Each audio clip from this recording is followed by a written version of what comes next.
Ayan guys, tingnan natin guys. Oh, alisin na ni Papa John ang plaster guys.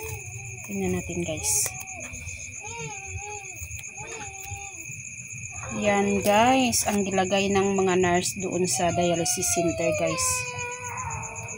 Wala na drama-drama. Yan guys, yan ang ano ng dagong guys. Na kana ang parang daw nag-itim siya guys, daw naglagom.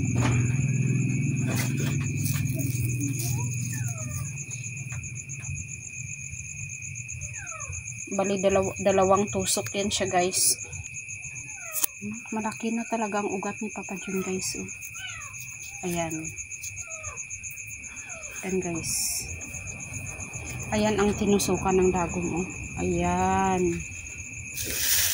Tapos. Suguin natin guys. Na, Ice. I-ano niya guys ng ice. Na ganyan-ganyan niya ng ice. Ay para makarelax ang kanyang ugat. Ayan. Ginaganyan yan siya ni Papa John guys. After sa kanyang dialysis. Para makarelax yung axis niya sa kamay niya guys. Ang iba nga mga dialysis guys, kawawa talaga sila yung mga baguhan.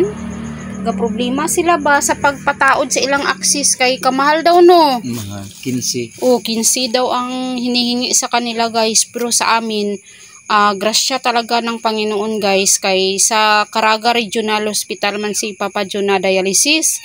Naka-schedule mi og pagawa ng axis. Bago nagawas, nagpalista. Oh, bago kami naglabas, nakapalista na siya agad guys. So, maghintay na lang kami, natawagan. Tapos pagbalik namin, wala na talagang bayad kay for PhilHealth accredited yapon siya. So, after paglabas namin ng January, pagka March to no, April? April 16. Oo, April ata kami nakabalik ulit sa Caraga tapos nagpagawa ng axis sa kamay ni Papa John. Gioperahan yun siya guys, tapos gilagyan ng parang daw tubo yung kamay niya. So bali ingatan talaga yan siya nga hindi masira guys, kay pag masira na magpagawa naman ulit, Jesus name lang, kaya ampingan lang talaga yan ni Papa John. Kaya bawal talaga sana sa kanya mag-drive guys, kasi nga ginaano niya man na ng nobila, magkumot-kumot man na siya sa kamay niya sa nobila. So dapat kung mga lubak-lubak hindi talaga niya ipersa ito kay masira.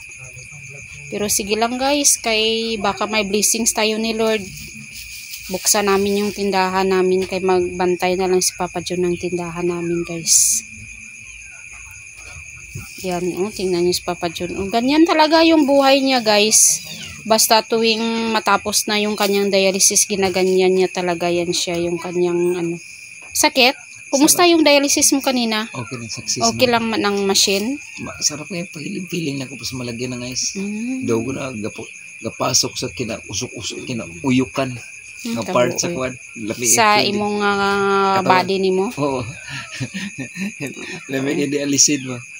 Kung ga-absorb siya nga kwan. Kailangan talaga iganyan mo talaga eh.